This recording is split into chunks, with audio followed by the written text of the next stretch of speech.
You're watching the Highlight Zone with WANE 15 Sports Director Glenn Marini. Local sports coverage you can count on. Nobody believed in me, so I had to show 'em. The streak should be done by this week, for sure. Tired of losing them. You was my motive, yeah. I'm coming for everything. Why are we being counted out? We're AC. We prove that we have an expectation to win. Nothing better than two 1A schools, hard-hitting teams, guys who want to beat each other. And there is pride. We don't want to lose, nor do they. Well, it's always a good rivalry. Just come out every year, even more hungry. What you got? Give me that. What's going? Can't get it back. I've been waiting for this my whole high school career. We haven't beat them yet in my high school. I've just been itching for this. Everything. Oh, yeah, Mother Nature.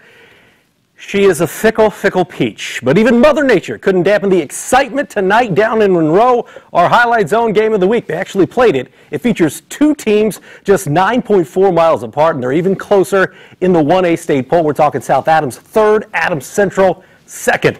Andy McDonald joins us with your Highlight Zone game of the week. Andy. Hey, thank you, Glenn. Folks, down in Adams County, they are seeing double. Both the Starfires and Jets starting the season 5-0. And speaking of 5, Adams Central comes into the night having won the last 5 meetings with their county rivals. South Adams at Adams Central. It's your Highlight Zone game of the week. We did the story earlier in the week. Christian Somerset honoring his late cousin Alexa. They're taking the field in Monroe, Indiana. Early on, the ball is like a bar of soap. James Arnold over to Nick Miller, rumbles around the quarterback there, but he gets it stripped away just at the goal line. They jump on the ball in the end zone. That's Dalton Gerber with the fumble recovery and the touchback.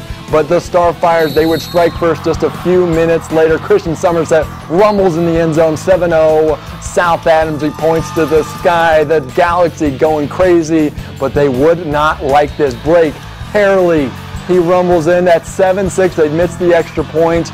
Starfires still on top. James Arnold and this offense certainly have a lot of firepower. Somerset, the running back, into the open field and into the end zone, his second touchdown on the night. Then you'll see James Arnold doing it himself, up and over the QB keeper to get in the end zone.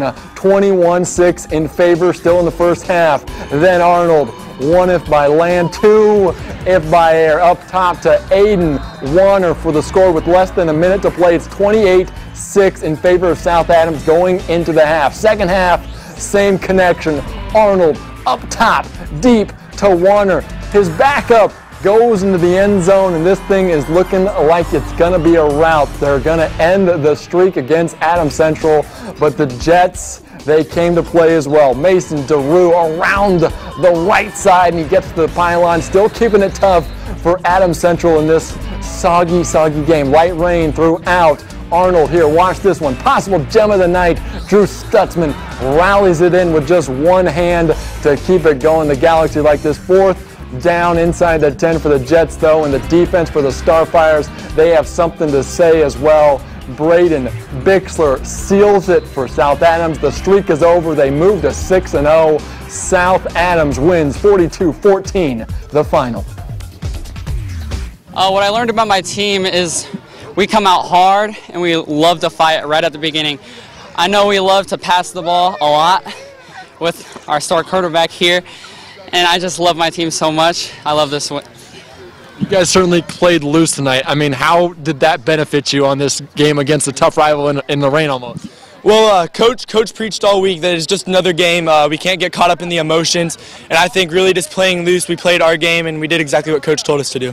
Obviously, back-to-back top 5 teams victories here. So what is this team, what can they accomplish the rest of the way? Our goal is win state. That's it right there, win state. That's all I got to say. What kind of statement did you make to the rest of the ACAC and also Class 1A? We're coming for you.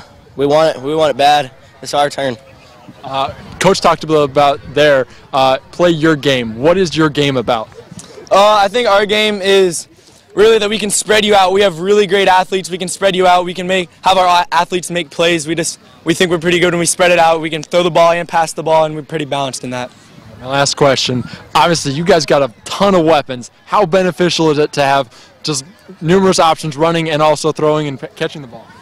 Our 4 receivers, Miller, Stutz, Bix, me, and even Trey, that's 5. we all have caught a touchdown this season, and we can run the ball. I mean, it's just, we're so versatile on the offensive side, and we just love to, I don't know, we just play smash mouth football on defense. What did you learn about your team tonight coming out here? Obviously, impressive performance. Very happy with the way our guys played. Got the monkey off our back there a little bit from the last couple of years. Driver for the conference, won the county title, so couldn't be happy with our seniors right now. They certainly played loose tonight. I mean, were you expecting that from this group tonight? That's what we always do. That's the way our kids play. They play better when they're loose and not uptight and relaxed, and that's the way they did it tonight. And again, they couldn't be happier right now with the victory. We're in the driver's seat, like I said, so we got to keep moving forward here. Obviously, things clean up a little bit. We still got to beat some other ACAC teams to get what we won, which is the first champ since 1993. So we're excited to keep moving forward here. It's the Starfire's turn. Next up, South Adams hosts Jay County, while Adams Central is at Southern Wells. Glenn, back to you. All right, thank you, Andy. Speaking of Southern Wells, the Raiders at BLUFFTON, a win by the Tigers, and the Fighting Conkles will be 5-1. Yeah, BLUFFTON up 27-zip at the half. Third quarter, Southern Wells starts to put the pressure on defensively. It's 55, Mason Taylor in the backfield getting the sack, but Cody Middlestead, the running back for BLUFFTON's been doing it all season long, and tonight would be no exception. Middlestead takes the handoff and would find pay dirt. 9 carries, 191 yards for Middlestead as BLUFFTON rolls against Southern Wells. Your final in this one, 48-14. Let's move to the SAC. We're talking about Homestead in the driver's seat of this conference with back-to-back wins over DWENGER and Snyder. Homestead at Chambersfield against Northside. Now, there was a 2.5-hour delay before they started this game. Was it worth it? Yeah. That wait was worth it if you're a Northside fan, because on the opening kick, it's Jalen Harris taking it all the way to the house, and 14 seconds into this game, the Legends lead it 7-0. Homestead's first play from scrimmage, they answer. Luke Goody to Jared Kessler. Kessler, the 6'3", 200-pound junior, already has an offer to play college football at Bowling Green. He shows you why. That's an 80-yard touchdown, 7-all. Gunnar Fry, how clutch was he earlier this season against the Saints of DWENGER? He's good again here. That's a 34-yarder to make it 10-7 in the first. And then Braden Hardwick doing it the hard way, up the gut, 17-7 Homestead, and the Spartans lead 33-7 at the half. This ball game still going on at Chambers Field. For the only time this season, Bishop DWENGER playing a game at Zolder Stadium. The Saints marching in to face Concordia. Second quarter, this is actually first quarter action. It's Gage Renbarger with the sack. Was so big defensively was Renbarger in the state championship game last year, but turnabout is fair play. Nick King-Causey, 3 names, 1 sack, and 1 flex.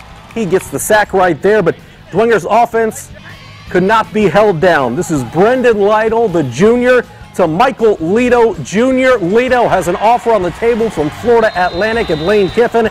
He shows you why, a 35-yard touchdown strike, and it's 7-zip Bishop DWENGER. Let's fast forward to the second quarter now. You saw it in the air, and you see some more. It's who else but Lytle to Griffin Eifer. He's inside the 5, and then later on the drive, Lucas Crone up the gut for Bishop DWENGER. You'll see him right there with the touchdown. DWENGER led 21-0 at the half. That's the latest score we have from out at Zollner as they're still underway. At Spooler Stadium, Snyder looking to bounce back after last week's loss at Homestead. Meanwhile, Wayne looking for win number 1, while Snyder up 3-zip and moving the ball pretty well. John Barnes to Carter Wortman in the red zone, and then Cameron Trotter takes care of the rest. It's a touchdown to make it 10-0 Panthers. Now, the second quarter, Wayne, no give up in this team. Derek Moore's got things going the right way. Aiden Meek finding Cameron Tolles, and that cuts the Panthers lead to 10-7. But Snyder just so much firepower, so big on that offensive line, and so good at running the football. Trotter again. He would get down to about the 1 here and would get in, ruled down at the 1. He'd get in on the next play as Snyder currently leading 44-12 this game in the third quarter out at Spooler Stadium. In the Northeast 8, with last week's 35-7 win over Leo, East Noble in the driver's seat for the conference crown. They were at Norwell, and, well, how about some pretty good offense right there? It's Brett Christian hauling one in, and he's down to the 2. Justin Marcellus, well, he would do the rest. He gets the handoff, and he finds pay dirt up the gut, and East Noble stakes itself to an early 7-zip lead. Defense at a premium. You're going to see the nice grab, though, by the Norwell Knights. That is Luke Graft across the middle from Eli Riley. But Nathan Summers making plays here on defense. It's Summers with the INT to stall that early Norwell drive. Later, as I mentioned before in this show, turnabout is fair play. Bailey Parker heaving it to the end zone, but guess who's there? It's Mr. Graft. He gets the interception to save a touchdown for Norwell, but it wouldn't be enough. East Noble moves to 6-0 on the season. They win at the Courtyard tonight, 35-0.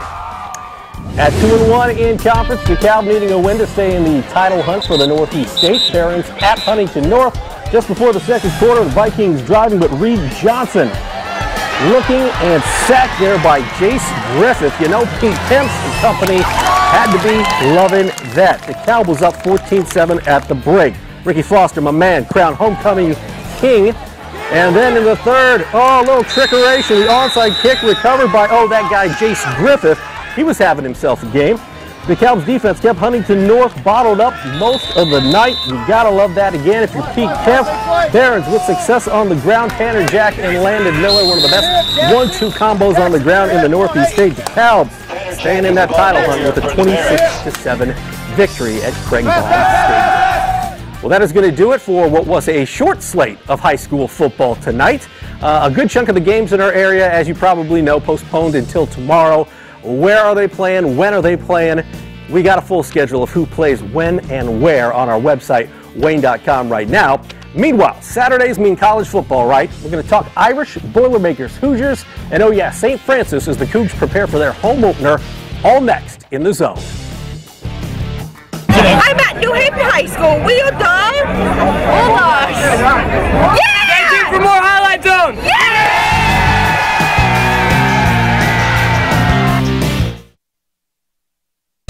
We're the BLUFFTON Tigers, and you're watching the Highlight Zone. Yeah! Papa Kunks there got the big head. You got to love it at BLUFFTON. And, with the history that Notre Dame has, the Irish never ones to settle for a moral victory. However, if you tell any program in the country they'd get the ball near midfield with 2 minutes to go and a touchdown would beat third-ranked Georgia at Sanford Stadium, I think pretty much everybody would take that scenario. While the Irish couldn't pull it out this past Saturday against the Bulldogs, they certainly have to bounce back quickly. Notre Dame hosting a Virginia team that's actually better than you might think. Under coach Brocco Mendenhall, the Cavaliers 4-0, ranked 18th in the country. Virginia's defense, 14th in the nation in yards allowed. That's just 3 spots behind Georgia. Clearly, they know what's at stake for them this weekend. They're playing a really good football team that's nationally ranked. I think it's the first time they've been ranked for 3 weeks in a long time. So they feel really good about themselves. They're going to come in expecting to win. So they're going to be challenged, and they're going to have to respond. You want to find those things out. I got a good feeling that they're going to respond in the right way. But again, it's closer to defining who you are after coming back from a loss than it is any time after a win. Kick is set for 3:30 Saturday in South Bend. At Purdue, the second season begins tomorrow as the Boilermakers open Big Ten play. Purdue hosting a Minnesota team that comes in 3-0. The status for quarterback Elijah Sindelar, that is still unclear. Jeff Brom saying yesterday he's, quote, hopeful that Sindelar can go against the Gophers. He's still working his way back from a concussion. And Purdue, as a team, is coming off a bye week. Even with no game, star receiver Rondale Moore said he was plenty busy. The little things and, getting my body right.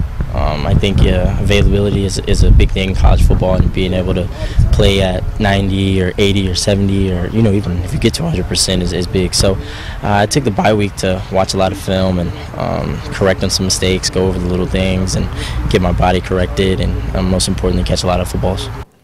Kick 3:30 tomorrow at Ross-Ade Stadium. It's beginning to sound like a broken record down in Bloomington, as for the third week in a row, quarterback Michael Penix Jr. is a game-time decision. It's an undisclosed injury that's kept the redshirt freshman out of the lineup. If Penix can't go, the Hoosiers will again turn toward Peyton Ramsey. The Hoosiers travel to 25th-ranked Michigan State tomorrow. And excited for the opportunity this presents. Getting back into Big Ten play is a huge part of what we live for here and what we want to be in, and a great environment we're going to be playing in.